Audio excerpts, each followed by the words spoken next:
Olá, uma boa noite na paz de Jesus. Continuo me chamando Armando, papai da Midian, da Elissa, pai açucarado de 4 netos e pai de muitos, né? A gente tem muitos filhos na fé, na caminhada. Foi muito lindo hoje de manhã. Uma das minhas filhas, Midian, está aqui por perto, esteve aqui comigo de manhã, me deu um abraço, e a outra está lá em Santo Antônio, Texas. Ela nasceu lá quando eu estudei fora e está morando lá agora com a família, né? Mas hoje de manhã foi muito legal, porque nós tivemos a Estela, eu chamo da Estelona, né? Que é advogada e irmã em Cristo, que praticamente cresceu lá em casa junto com a Elissa, e ela veio hoje de manhã, disse: eu vim aqui trazer o abraço da Elissa. Então foi muito legal, é muito bom a gente ser amado, cuidado por Deus e ter a referência nele, né? Ele é o nosso Pai eterno. Pai que não nos abandona, Pai que não nos decepciona, Pai que nos acolhe como somos e como estamos. Pai que enviou seu próprio Filho legítimo, único, para morrer por nós, a fim de que todos nós pudéssemos ser, sim, adotados na família de Deus. Isso é muito gratificante. Quero convidar você a se colocar em pé, mudar de posição um pouquinho. Vamos ler Romanos capítulo 10, versículos 8 a 15. E nós vamos trabalhar um versículo em particular, uma temática em particular. Vocês vão perceber a partir da semana que vem que nós estamos crescendo, introduzindo um momento que nós temos orado já desde o ano passado, todo esse ano. Os pastores, os ministros que dão tempo integral aqui, naquilo que nós queremos desenvolver nos próximos 2 meses, setembro e outubro.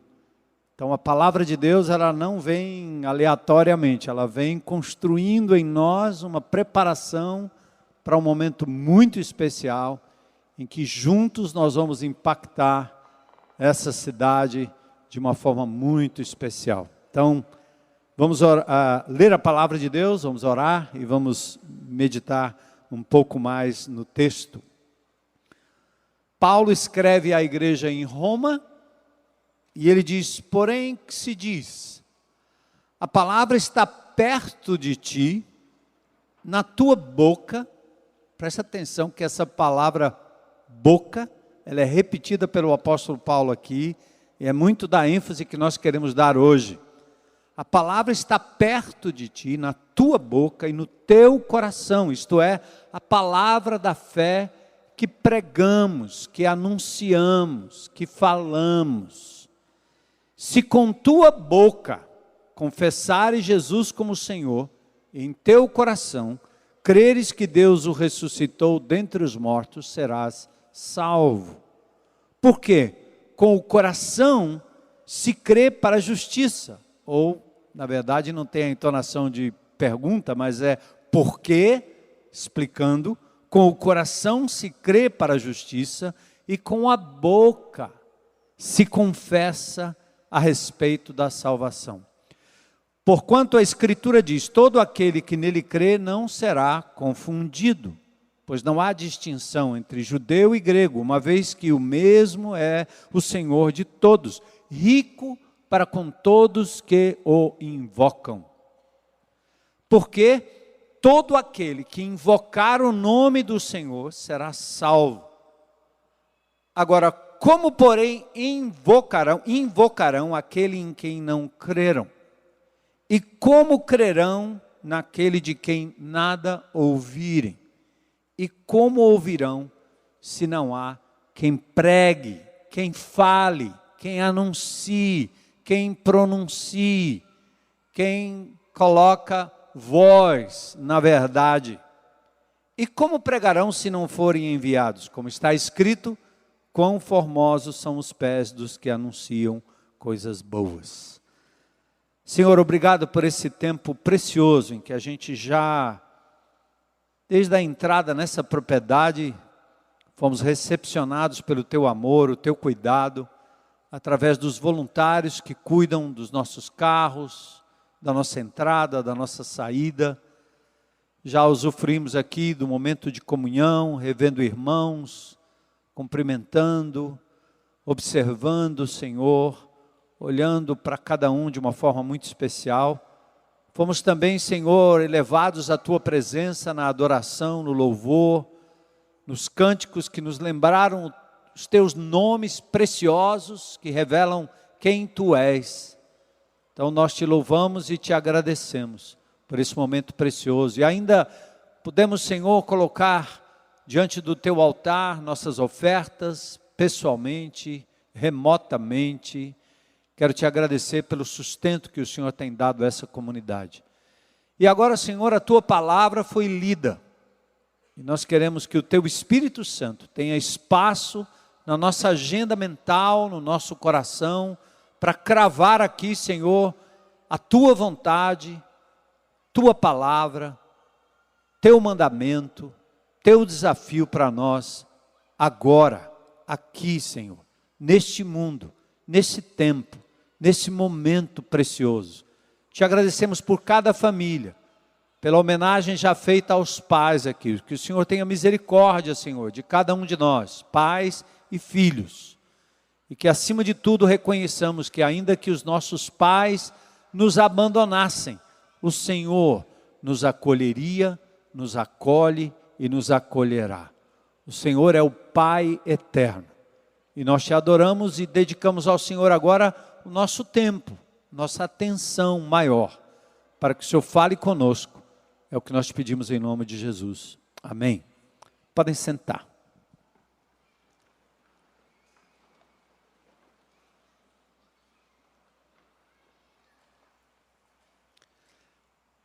A semana passada nós falamos de forma muito forte sobre o nosso propósito nesse mundo. Por que você está vivo ainda? Cada dia eu encontro com uma pessoa, cada semana eu encontro com alguém, e diz, cara, eu sobrevivi o processo pandêmico, sobrevivi à doença, estou sobrevivendo. E imagino pessoas da Ucrânia dizendo sobrevivemos ou somos sobreviventes de uma guerra. Então é assim que Deus está fazendo. Estava vendo a homenagem prestada pelo nosso amado irmão Paulo Macedo, a sua esposa amada Ruth, que esteve conosco durante muitos anos servindo. E depois de um ano, eles jogam as cinzas ali ao mar, juntamente com a família. Mas é interessante, né? Sobreviveram, uns já se foram, estão com o Senhor, mas nós somos sobreviventes. E a semana passada nós falávamos sobre qual a razão que Deus nos deixa aqui, porque nós enfrentamos tantas lutas, tantas desilusões, tantos problemas, tantas frustrações. Qual é a razão maior? E nós usamos como ilustração a semana passada as mães de antigamente, nossas tataravós, bisavós, aquelas que moravam talvez lá no interior, 2, 3, 4, 5, 10, 12, 15, 17, 20 filhos, mulheres da roça, mulheres do campo, mulheres cujos pés não eram tratados na pedicure como gostariam, mulheres cuja pele era maltratada pelo sol, mulheres cujas mãos tinham calos. E como aquelas mulheres sobreviviam, às vezes, sendo companheira de um brutamonte, de um homem que talvez não deu mais além do que o sustento ali. Faltou carinho, faltou tanta coisa. E eu usei essa ilustração tirada de um encontro que eu tive com os jovens, e o nosso psicólogo Eduardo, que trabalha aqui na fundação, que atende pessoas aqui, que está nas segundas-feiras aqui com a gente também. Ele falou do segredo daquelas mulheres. Eu disse, tá aí, bingo, é isso mesmo. Aquelas mulheres tinham, acima de tudo, uma missão. E a missão era criar os seus filhos. O senso de proteção, o senso de dever, o senso de cuidado, abrindo mão do seu próprio alimento para dividir com a prole muito maior do que ela talvez imaginava. um filho atrás do outro, dividindo um pão, uma farinha, uma tapioca, e assim era. Por que essas mulheres sobreviviam a tudo isso? Porque elas não tinham um projeto pessoal, elas tinham uma missão, e a missão era criar os seus filhos, e assim o fizeram. E eu tenho certeza absoluta que muitos de nós aqui somos o fruto da dedicação e da missão dessas mulheres, sem as quais nós não teríamos sobrevivido.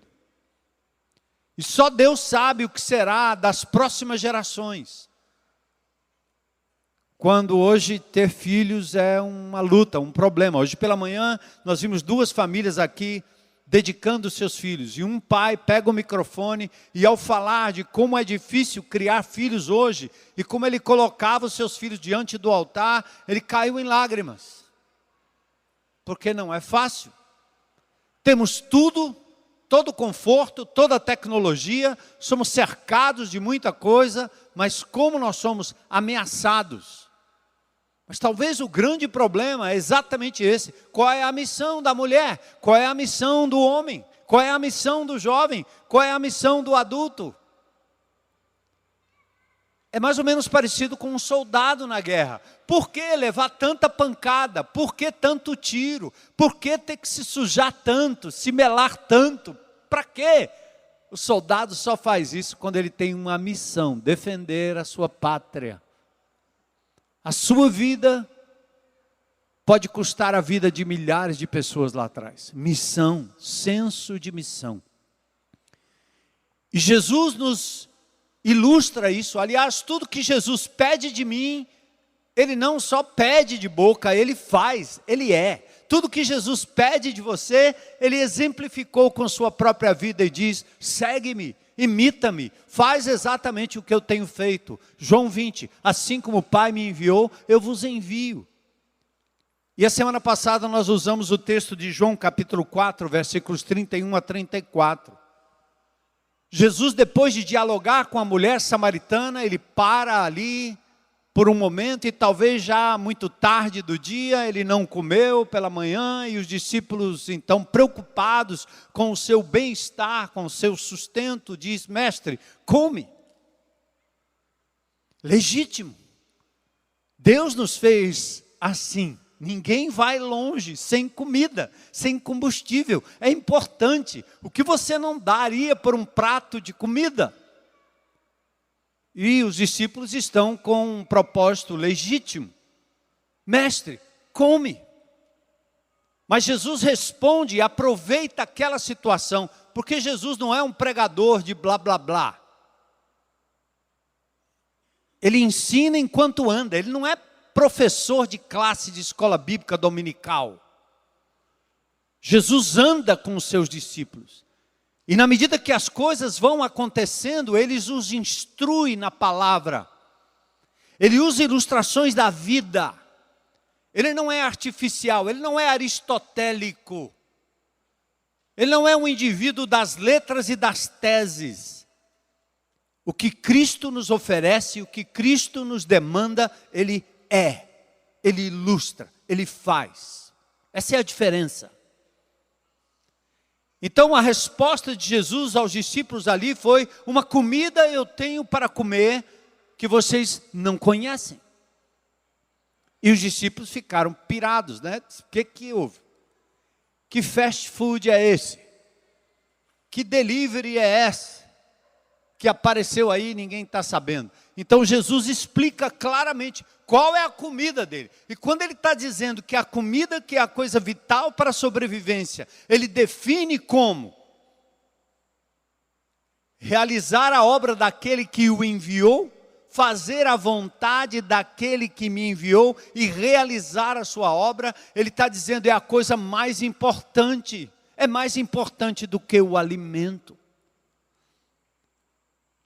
Jesus veio focado. Ele nasceu numa família, Maria trocou as fraldinhas de Jesus, os paninhos.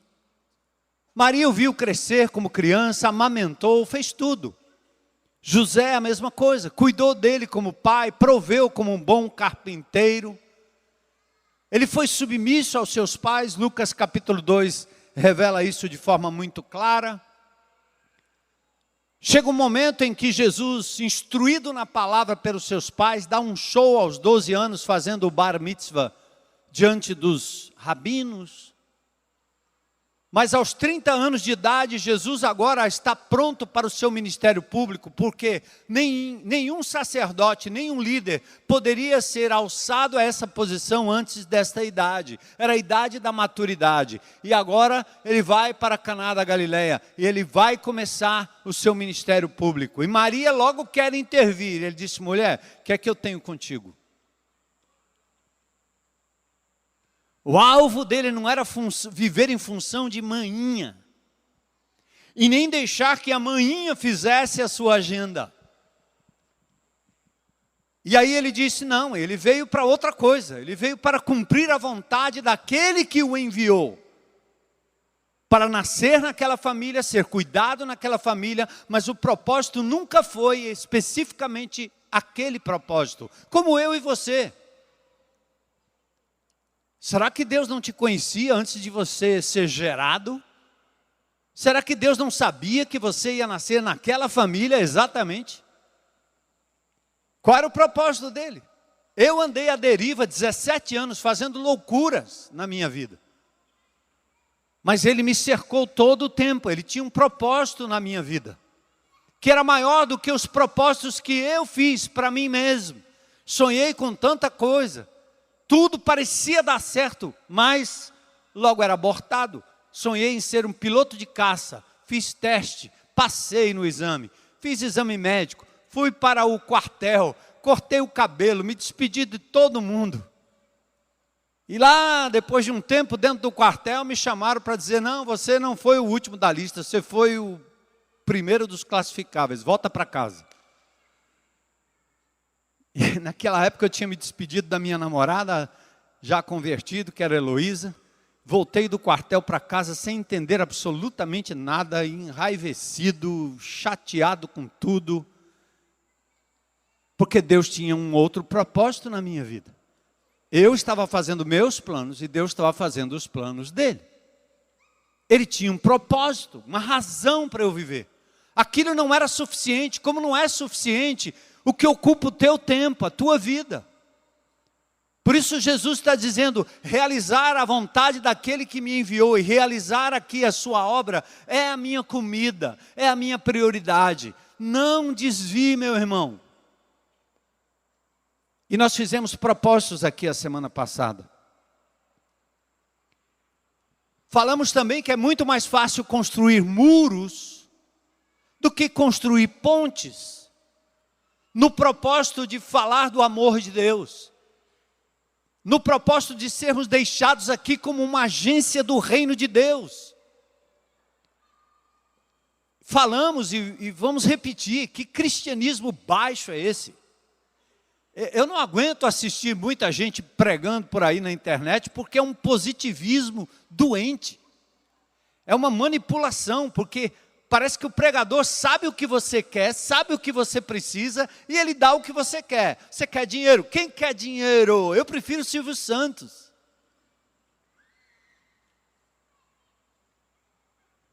Ele sabe que você quer uma cura. Então, bora lá. Você não quer Jesus? Você não quer ser curado? Vem. Você não quer dinheiro? Vem. Você não quer ser cabeça ao invés de ser cauda? Você vai ser o poderoso, o dono da empresa. Hein? Jesus ouvia esse discurso todo o tempo.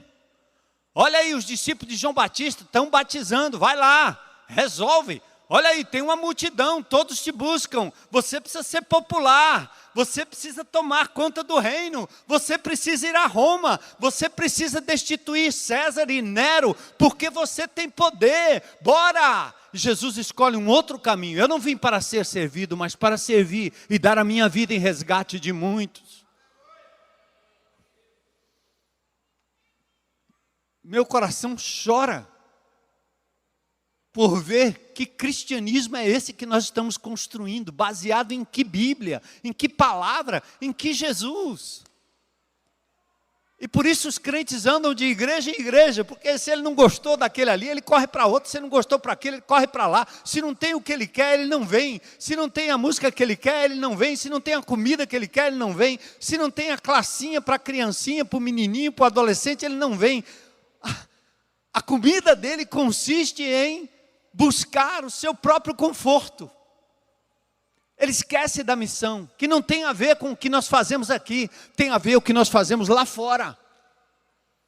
E Jesus disse: eu não vim para ser servido, mas para servir e dar a minha vida em resgate de muitos, porque eu vim buscar e salvar o que se havia perdido. Simples assim, irmãos. Você só está vivo porque Deus quer te usar como um farol que brilha à noite, como ponte sobre as águas, como abrigo no deserto, como nós cantamos aqui. E você diz: sonda-me, Senhor. E Ele está sondando e dizendo: você está montando o seu próprio castelo e seu próprio reino. Desmancha isso, como Ele fez comigo. Ai, que discurso ruim. Mas hoje eu quero falar um pouquinho mais. Falar sobre as pontes que ultrapassam barreira. Quais são elas? Quais são as pontes?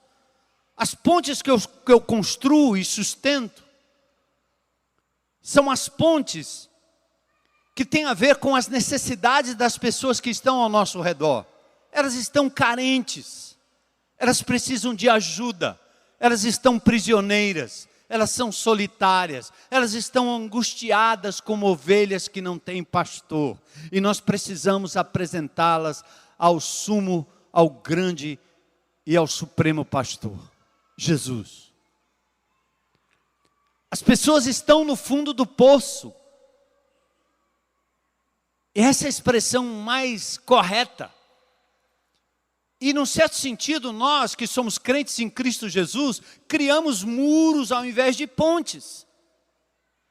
Eu me lembrei quando eu me converti logo no princípio, eu frequentava a igreja batista regular lá em Tucuruvi, que era a igreja da Heloísa, que me conduziu até aquela igreja e me apresentou Jesus.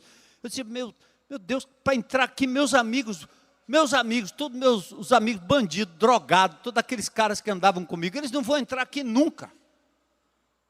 Tem um portão estreito, tem uma escada para subir, tem um biombo para entrar, tem 2 diáconos, parecem guardas na porta, e eu entro com o cabelo diferente, a roupa diferente, eu sou visto e olhado de cima e embaixo, como se eu não pudesse entrar com a minha roupa. E aí, quando Deus me chamou para o ministério, eu disse: eu tenho que desmanchar isso. A primeira coisa que eu fiz na IBC foi acabar com aquela história daquele templo na Gonçalves Ledo 1414, porque aquilo ali era uma masmorra, era uma gruta, aquilo não era igreja. Aliás, nenhum templo feito por mãos humanas merece o nome de igreja. E assim a IBC caminhou anos e anos, desde 83, quando eu cheguei aqui. Acaba com o santuário, acaba com o altar, porque são figuras do Velho Testamento, que nos levam a sermos espectadores do poder, enquanto um homem ou meia dúzia de homens fazem a obra do ministério, são os poderosos, e o povo só senta, e assiste, e paga, e exige, e vira cliente. E quanto mais velho na fé, mais exigente ele se torna. E ali foi fácil logo no começo, né? Novinho, sem medo, porque eu nunca dependi de homens, eu dependo de Deus, então eu não tinha medo. Vocês me mandarem embora, eu vou catar lata e vou sobreviver e sustentar minha família com dignidade, mas eu não vou vender o evangelho de Jesus e nem vou enganar ninguém. Então, meu nome é Armando. E eu dizia para aquele povo lá em 83, naquela igreja tradicionalzinha aqui, quem é crente há mais de 10 anos sabe do que eu estou dizendo. Baixa o altar. Tira as cadeiras. Os pais consagram os filhos. Quem pariu Mateus, que balance. A ceia é dada por todo mundo, não por uma bênção que consagra. E olha que meu nome é bispo, Armando Bispo. E se eu pegasse aquela ceia do Senhor ali, eu diria, Domino vobisco et cum spirito tuo. Amém. E o povo ia achar uma beleza. E eu sairia por aí no meio da multidão, sendo tocado pelas pessoas, como se de mim saísse virtude. Mas eu aprendi outra coisa na palavra de Deus. É que o Espírito que habita em mim, habita em você. É que a igreja de Jesus se reúne debaixo do cajueiro, dentro de um ginásio, num ex-prostíbulo. E assim essa igreja andou peregrina, até que um dia nós decidimos vir para esse lugar, em 1998, que só os malucos poderiam acreditar que aqui poderia ser um lugar onde nós pudéssemos nos reunir, em nome de Jesus, sim. Cravado numa comunidade super perigosa, vizinha aí do Janguruçu, Pacotê, que é nossa faixa de Gaza. Mas nós entramos aqui, fomos recepcionados a bala nessa propriedade. O bandido que atirou aqui na gente, hoje é nosso funcionário. E dá testemunho de como Jesus entrou aqui, porque a igreja de Jesus chegou, o reino de Deus chegou. E nós não viemos aqui para sermos protegidos com carros blindados. Eu não entrei aqui com colete à prova de balas. Eu entrei aqui em nome de Jesus, porque essa propriedade Deus nos deu.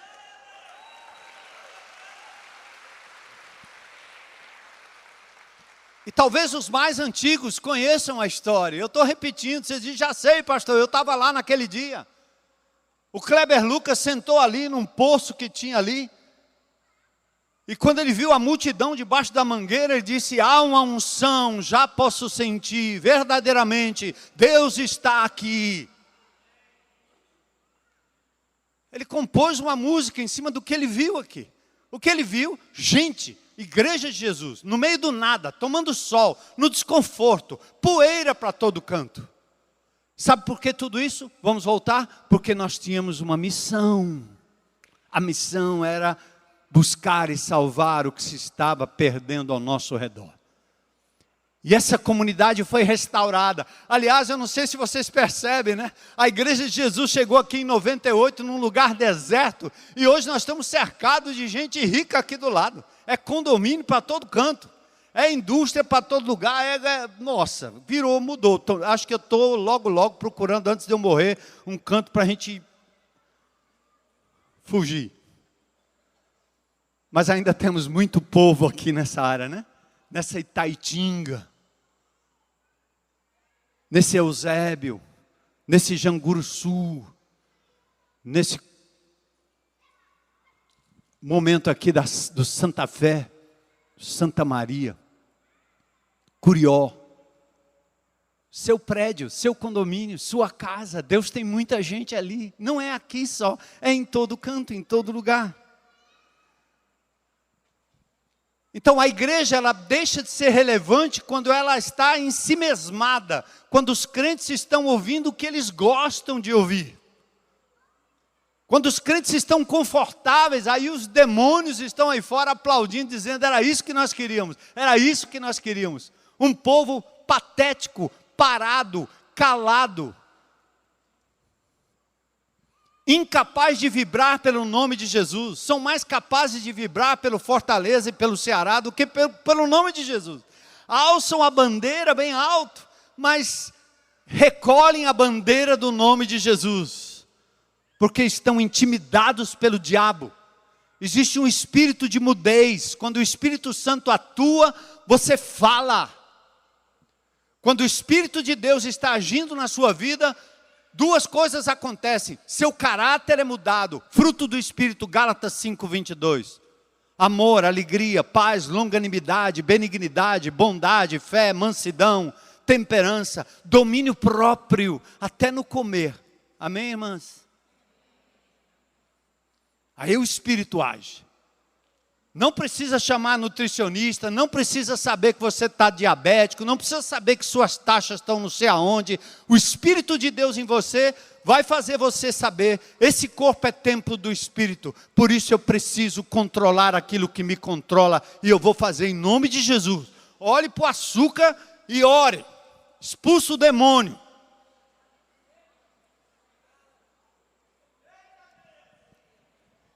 Porque é barra. Não é fácil não. Mas o crente acaba com o corpo dele, acaba com a vida dele, acaba com as finanças, acaba com tudo, e vem para a igreja cantar glória e aleluia no final de semana. E quando sai do portão, morreu, pronto, acabou. Tchau, Espírito Santo. Mas o Espírito Santo, além de lhe dar domínio próprio, as duas coisas, a outra coisa é que o Espírito Santo lhe leva a abrir a boca e proclamar o nome de Jesus. Amém, irmãos? Então, se na semana passada nós falamos da importância de construirmos pontes para os corações, nós queremos dizer hoje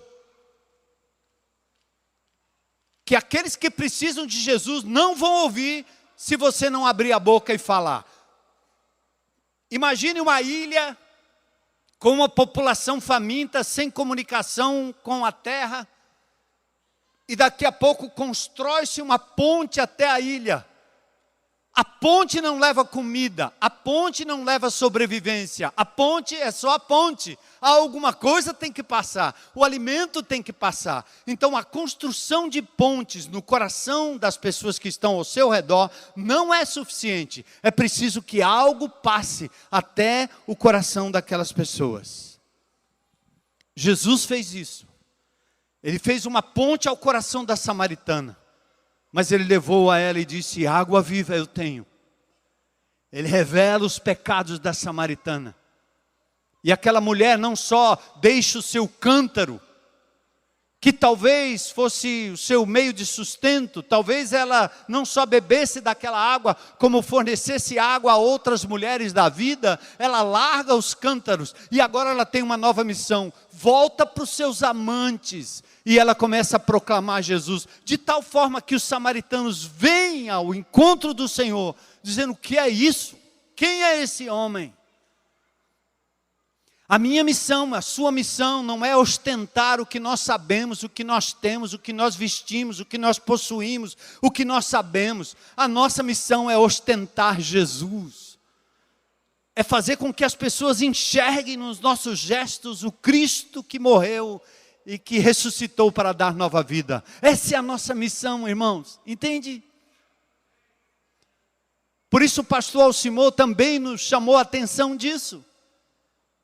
Prioridade, o reino de Deus em primeiro lugar. Minha casa, minha vida, sua vida, minhas habilidades, suas habilidades, tem que estar a serviço do reino de Deus. Foi isso que nós fizemos a semana passada. Construir pontes é um meio, mas não é o fim último do relacionamento com os amigos não crentes. Jó clamou, como o mundo clama. Não tem um intercessor entre esse Deus distante e nós. Não temos um mediador. E o próprio Deus diz, as suas iniquidades fazem divisão, separação. Tem um abismo maior do que o abismo do contato pessoal, é o abismo espiritual. E aí você faz o contato pessoal como uma ponte. Você leva amor, leva carinho, leva cuidado, demonstra interesse, essa é a ponte. Mas isso não é suficiente, porque o maior obstáculo é a cegueira espiritual. A apatia é o maior obstáculo, é o solo duro. Na primeira ponte eu me aproximo do Senhor, e por ela ou sobre ela, aí sim eu levo o Evangelho de Cristo, porque assim diz o texto, como crerão naqueles de quem nada ouviram, e como ouvirão se não há quem fale?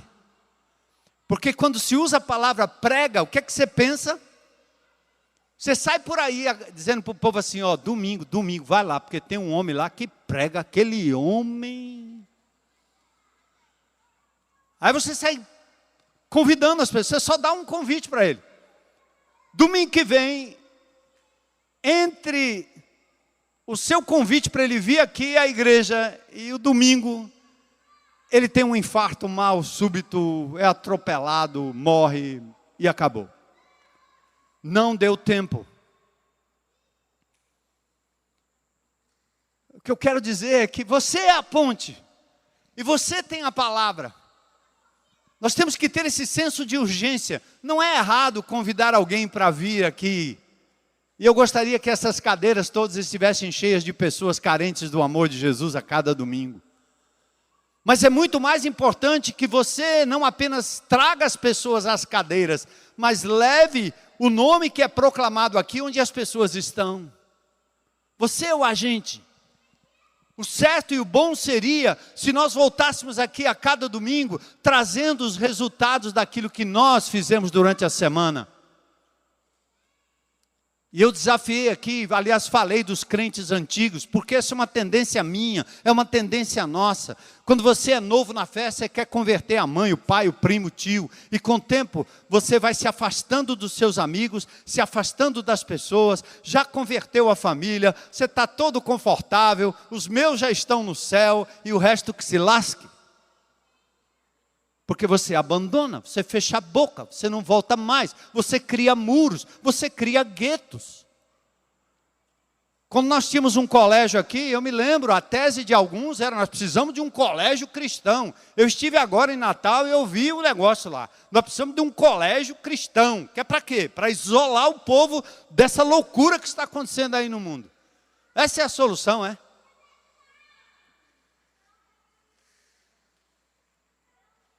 Para mim, não. É bom ter um colégio evangélico? É muito bom. Que tal um colégio evangélico, uma casa evangélica, uma rua evangélica, uma cidade evangélica, um prefeito evangélico, um presidente evangélico, governador evangélico? Sabe onde é que vai ter isso? Novos céus e nova terra. Vamos para lá? Eu estou indo para lá. Aqui não.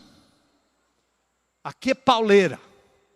Aqui é lugar de você sustentar a sua fé, porque dentro de casa, o pai e a mãe introjetaram Jesus pela palavra e pelo exemplo. Minhas filhas estudaram em universidade pública, eu não tive medo de absolutamente nada. Eu sabia que elas criam em Jesus. E se desviassem da fé, o que a semente plantada, a palavra proferida e vivida na minha casa, não voltaria vazia. E não voltou. Aí nós ficamos cheios de criando guetos, criando castelinhos. Aí nós temos uma geração de pessoas que quando se encosta com o descrente, é o descrente que evangeliza ele e leva embora. E aí diz, meu filho foi para o mundo. Claro que foi para o mundo. Ele foi criado com propósito, ele foi criado com vida de verdade, ou você criou ele na religiosidade? Ou você obrigou ele a cumprir um ritual? Tem diferença, gente. E grande. Então eu não tenho medo. Medo de quê?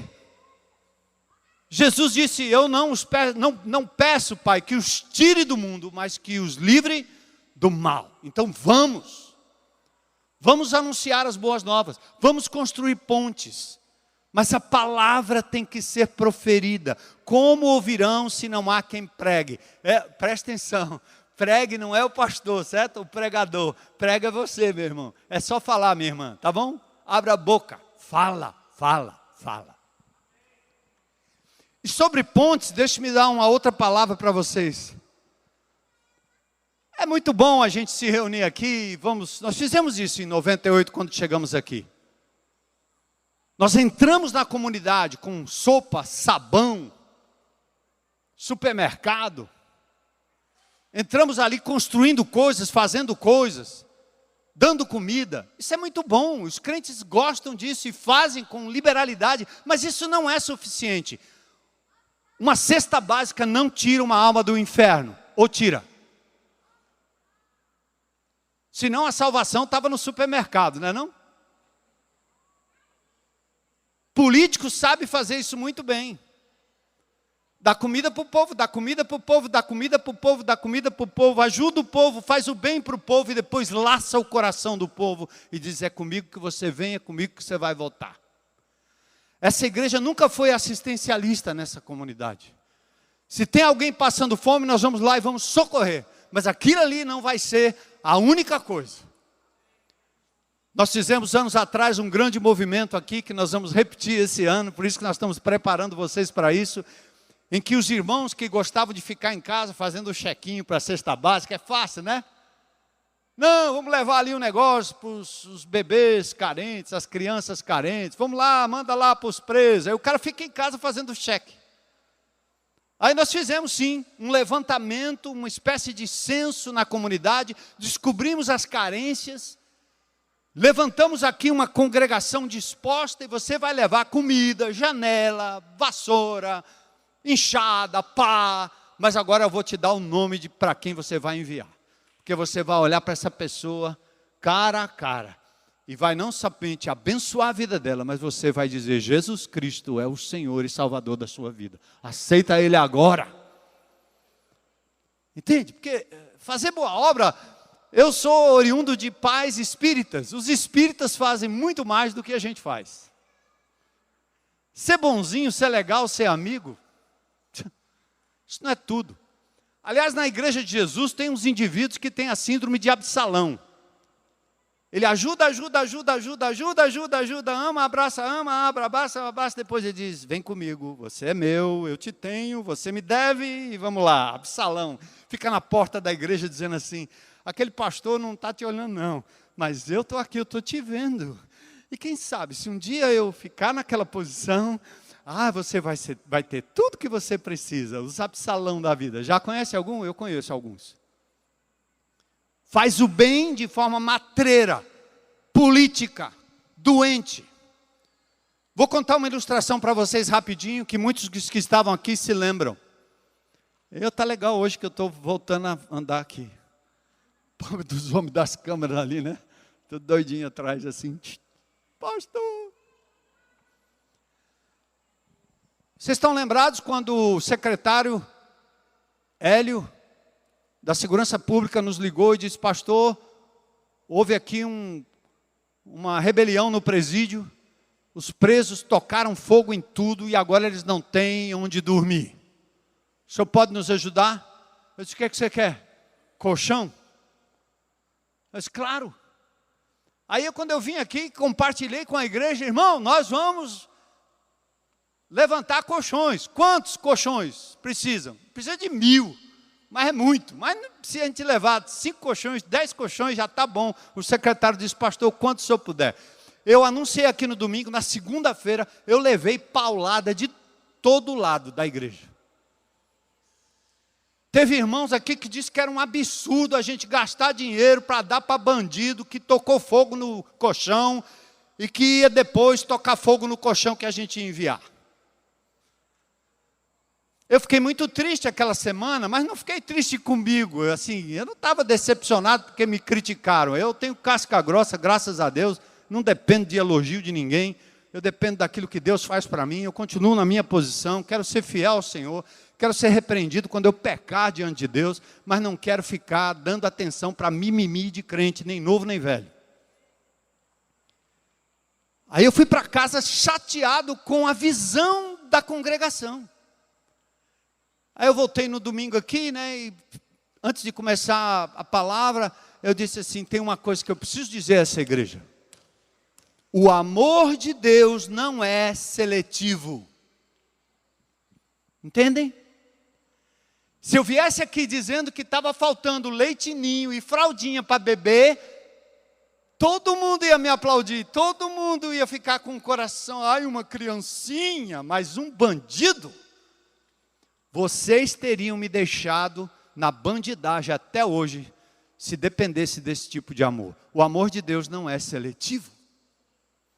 Eu disse: eu não quero ser pastor de membros que acham que o amor de Jesus é seletivo. Só ajuda o pequenino, o bonitinho, o irmãozinho, o priminho, o coleguinha, a maninha, o painho, e vamos desprezar os outros. Jesus fez exatamente o contrário. Quem é? Teu pai, tua mãe, teus irmãos estão aí. Ele disse: quem? Meu pai, minha mãe, meus irmãos são aqueles que fazem a vontade daquele que me enviou. Eu estou fora, minha prioridade é outra. Sabe o que aconteceu? Essa igreja levantou 1000 colchões.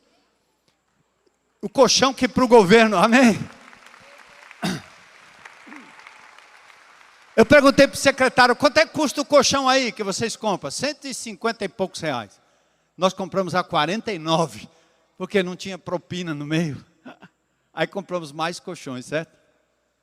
E eu estou me lembrando da história de um irmão que foi servir no presídio, um irmão amado, querido, entregou a vida a Jesus. Ele era tão delicado, ele não matava uma mosca, aquele homem. Simplesinho. Simples não, né? Porque ele era um irmãozão bem de vida. Aí ele foi lá no fórum tirar o seu nada consta, saiu de lá algemado.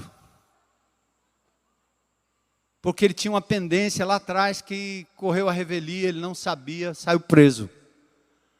Foi para onde? Para a delegacia. Quem era ele? Um cara que tinha me dito, esse negócio de colchão para preso não dá certo. Da delegacia nós quisemos tirá-lo, liguei para o secretário disse, não tem jeito, ele tem que, por uma questão processual, ele tem que ir ao presídio. Ele foi ao presídio. E lá, por causa do crime que ele estava implicado, ele não podia ir para a cela dos outros, porque senão matavam ele. Aí lá em Pacatuba nós fomos e deixamos ele lá, e ele conversou com o diretor me conhecia, a igreja também. Vamos colocar ele aqui no corredor. Esse irmão ficou lá no corredor, 1 dia, 2 dias, 3 dias, ele quase morre de tanto frio, gelado, molhado. E ele corre para o diretor e disse, diretor, por favor, arruma um colchão. E o diretor disse, eu tenho um colchão aqui. Qual é o colchão? É o colchão que a igreja cedeu para nós, tem aqui ainda. Aquele homem que criticou, dormiu no colchão, que era para o bandido preso. E Deus disse, você vai deitar nele. Esse é o meu Deus. Esse é o nosso Deus. O amor de Deus não é seletivo. Não é seletivo. E talvez o ponto maior e principal dentro daquilo que eu quero dizer para vocês é que não basta criar a ponte, não basta dar alguma coisa para alguém. O sopão, cesta básica, você vai lá no centro, você dá uma cesta básica, o cara troca por droga, tudo bem, continua dando, mas você precisa fazer o que Paulo está dizendo aqui. Abre a boca, como ouvirão se não há quem pregue, quem fale? Palavra de Deus precisa chegar no coração das pessoas. Dê a elas o Evangelho de João, dê a elas uma porção da palavra e da Escritura. Os seus pés, os nossos pés são considerados formosos, porque nós atravessamos as pontes que nós construímos. E nós temos que continuar construindo pontes. Ide por todo mundo, prega o Evangelho, fala o Evangelho, proclama o Evangelho.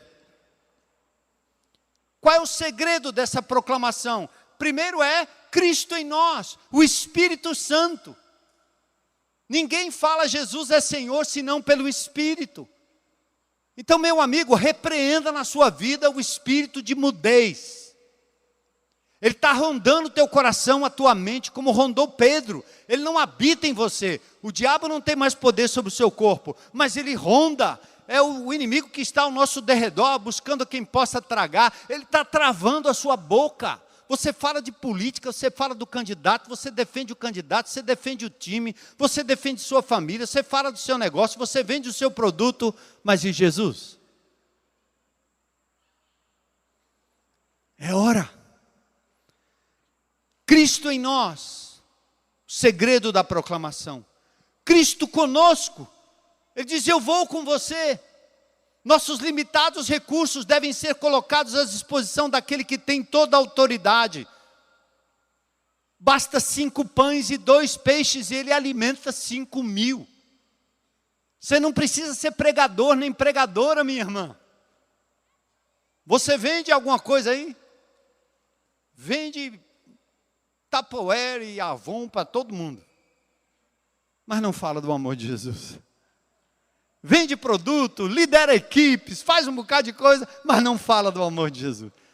Dá palestra, vai à aula, dá aula, de manhã, de tarde, de noite, mas não fala do amor de Jesus. Eu sou proibida lá, eu sei, isso é proibido.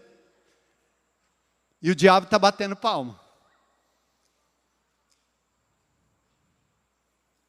Cristo nos outros é o que Ele quer, criados à imagem e semelhança de Deus. Ele quer atingir outros. C.S. Lewis disse que não podemos ver as pessoas como meros mortais. Elas não são meros mortais. São seres imortais encaminhando-se para a condenação eterna, para a glória eterna que está reservada para os filhos. É prerrogativa daqueles que ouvem a palavra de Deus. As pessoas estão marchando para o inferno. E cabe a mim, cabe a você, construirmos as pontes e levarmos o amor de Jesus. Olha, já é estatístico. Antigamente nós tínhamos as grandes conferências, e eu já tive o privilégio de coordenar grandes conferências aqui com grandes evangelistas, um deles Luiz Palau. Enchemos os estádios, enchemos os lugares, e vem aquele pregador lá não sei de onde, e prega, e um monte de pessoas se converte. Mas sabe de uma coisa? Nada é tão eficaz quanto o evangelismo um a um. Nada. Nada substitui o evangelismo um a um. E é isso que Deus quer de cada um de nós. Bora lá. Vamos compreender essa ideia básica. E eu quero dar para vocês aqui um exercício prático. O Evangelho de Jesus está resumido em 1 Coríntios 15. Antes de tudo vos entreguei, lá no verso 4, que também recebi, que Cristo morreu pelos nossos pecados, segundo as Escrituras, foi sepultado e ressuscitou ao terceiro dia, segundo as Escrituras. E agora eu peço que vocês coloquem aí para mim, Romanos 10, 9, nós vamos fazer um exercício prático. Se alguém lhe perguntar, como é que eu posso me tornar um crente em Cristo Jesus? O que você responde?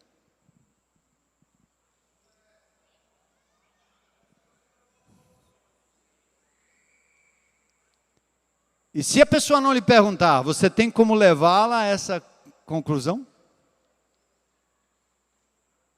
Para onde você vai quando morrer? Por que você acha que Deus vai lhe aceitar lá do outro lado? Mas Romanos 10, 9 tem a resposta que a gente quer deixar cravado aí na sua mente agora. Quem conhece o versículo de cor? Ótimo. Quem não conhece, memoriza, escreve na mão, põe aí no seu celular, põe na sua porta, no seu carro, põe lá.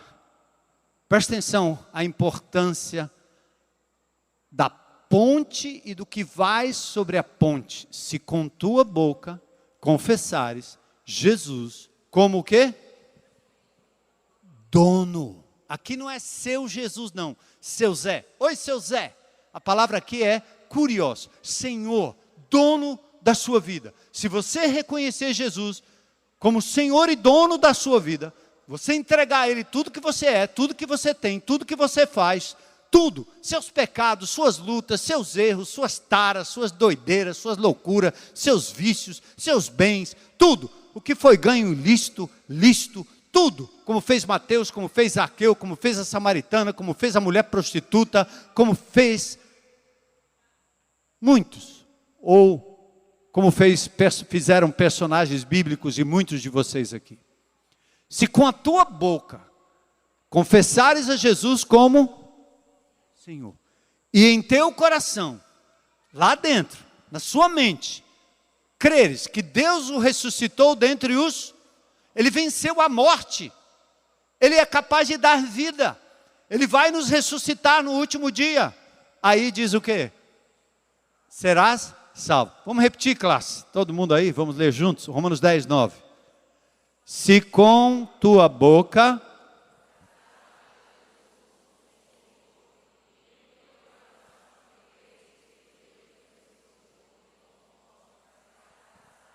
fazer mais alto. Vamos fazer mais alto, classe. Se com tua boca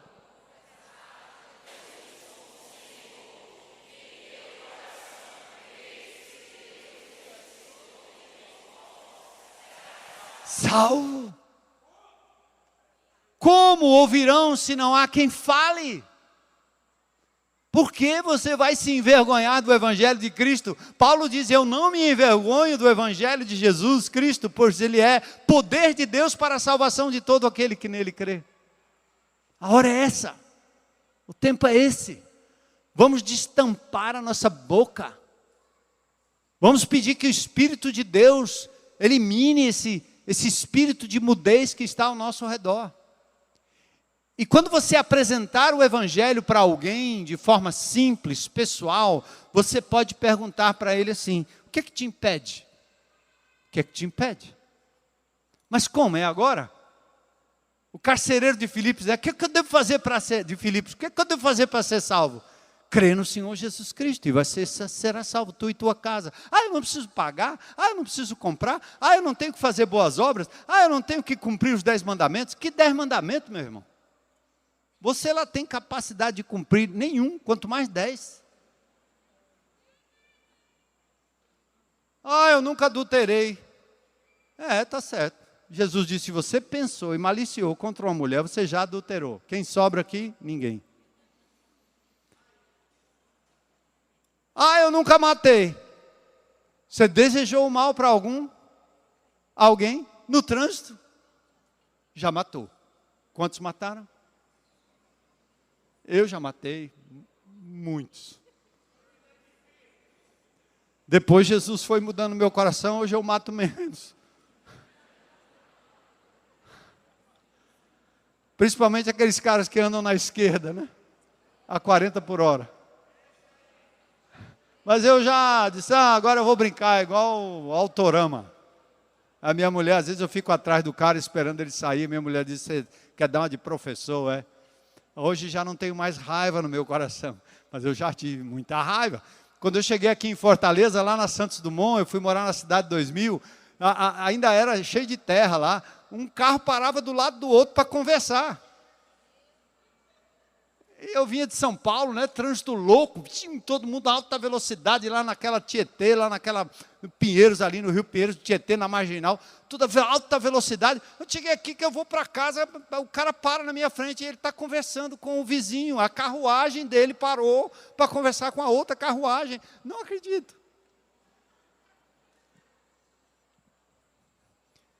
Então não vem com essa de que você precisa praticar boas obras para entrar no céu. Não é um negócio, é graça de Jesus. Ele já pagou todo o preço dos seus pecados. Diga isso para as pessoas, simples assim. Mas e se eles não crerem? Ora, que importa? Você pregou o evangelho, lembra da semente? Umas caem à beira do caminho, outros caem em terreno pedregoso, outros caem no meio de espinhos, só algumas frutificam. Essa é a nossa função, espalhar a semente. E esse é o convite que nós fazemos para essa igreja. Eu fico muito triste de ver igrejas evangélicas que são construídas em cima de membros de outras igrejas. Que triste. Isso é pior que um pesca e pague. O pobre do peixe não tem nem... já está fisgado. Por que você se preocupa tanto em conquistar crentes que já estão no céu, hein, amigo? Enquanto tem milhares aí fora, precisando do amor de Jesus. Eu quero encher essa comunidade toda aqui, de pessoas que ainda crerão no nome do Senhor Jesus. Se eu tiver que ficar em pé, se eu tiver que ficar fora, se não tiver lugar para estacionar aí dentro, eu quero que pessoas que não conheçam Jesus cheguem até a igreja de Jesus. Essa é a nossa missão, amém, irmãos? E é para isso que Deus te deu o que deu. E se você achar que você não sabe falar, eu sou meio tímido, olha o que Jeremias ouviu do Senhor. E essa palavra eu transfiro para você para a gente se encerrar. Deus capacitou Jeremias, Ele vai capacitar você. Olha o que ele disse. Deus disse assim, antes que eu te formasse lá no ventre da sua mãe, certo? Eu te conhecia, eu já sabia quem você era. Mas eu nasci no lugar errado. Nasceu não. Deus sabia. Antes que saísses da madre, eu já te consagrei. Ele fez isso comigo. Ele fez com você. Eu te constituí profeta. Vai, mulher, você profetiza. Você quer o quê? Um título? Hein? Precisa de um título, marido? Precisa não. Profeta é aquele que fala em nome de Deus ao povo. Sacerdote é o que fala pelo povo em nome de Deus. Todo crente é um sacerdote. Ele pode interceder pelas pessoas diante de Deus. Todo crente é um profeta. Ele pode falar por Deus às pessoas. Amém? Diga para o Senhor, eu sou um profeta. Mulheres, digam, eu sou uma profetisa.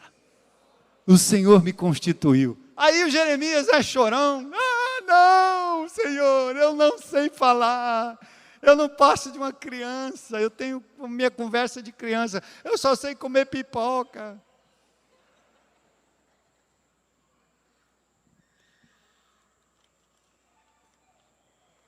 Obrigado, obrigado. Eu não passo de uma criança. O que é que Deus disse? Vai. Mas o Senhor me disse, não digas, não passo de uma criança. Obrigado, está gostosa. Porque a todos a quem eu te enviar, o quê? Irás. E tudo quanto eu te mandar, falarás. Não temas diante deles, porque eu sou contigo para te livrar, diz o Senhor. Vamos, igreja! Bora! Andando e chorando, semeando a semente. A gente vai voltar chorando, tá certo? Vai ter trupicão, você vai cair, o joelho vai doer, você vai perder coisa, não vai ganhar tudo não. Aqui não tem positivismo não. A única coisa positiva que tem é o Senhor vai estar comigo, mesmo no vale da sombra da morte. Pode entrar o grupo de louvor. E eu quero fazer uma pergunta a alguém aqui. O que é que te impede de entregar sua vida a Jesus hoje? E dizer assim, eu confesso com minha boca que Jesus Cristo é Senhor da minha vida. Até aqui você tem sido o Senhor. Olha quanta coisa você tem. Olha quanta coisa você agarrou, possuiu. Olha como isso te frustrou. Olha como isso acabou com você.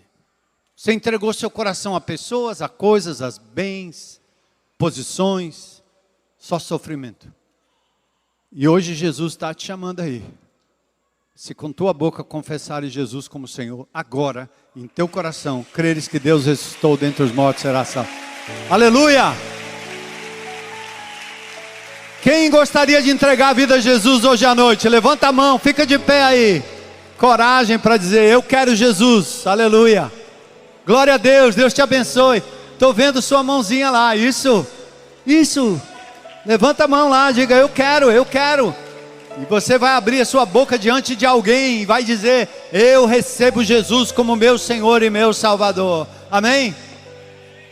Quantos crentes em Cristo Jesus hoje querem derrotar o espírito de mudez, o inimigo de Deus, querem ter os olhos que Jesus teve para olhar para a cidade, olhar para os vizinhos, olhar para os colegas de trabalho, da escola e ser capaz de enxergar pessoas imortais que estão indo para o inferno, mas para as quais você tem uma mensagem de salvação e diz, agora pode dizer, eis-me aqui Senhor, eu quero ir, eu quero falar, me leva Senhor, fica em pé aí, fica em pé, vamos ficar em pé, diga eu quero Senhor, eu quero ser usado, quero ser sim, Senhor. Ponte palavra ao coração dessas pessoas. Aleluia. Aleluia. Essa é a resposta. O reino de Deus está chegando. Já chegou em Fortaleza. Jesus está chegando. Já chegou em Fortaleza. Você é o braço dele, a boca dele, a mão dele, o coração dele. O mensageiro que leva a palavra de Deus. Aleluia. Estou muito feliz porque Deus vai levantar e está levantando um exército evangelizador, missionários e missionárias, pessoas que exercem a função pastoral, cuidando, pastoreando, trazendo, limpando as feridas e levando o amor de Jesus, sem título, porque Jesus nunca teve título, como João, voz do deserto, aquele que proclama, isso que eu quero ser. Sonda-me, Senhor, sonda-me, Senhor. Vamos cantar em resposta a essa palavra.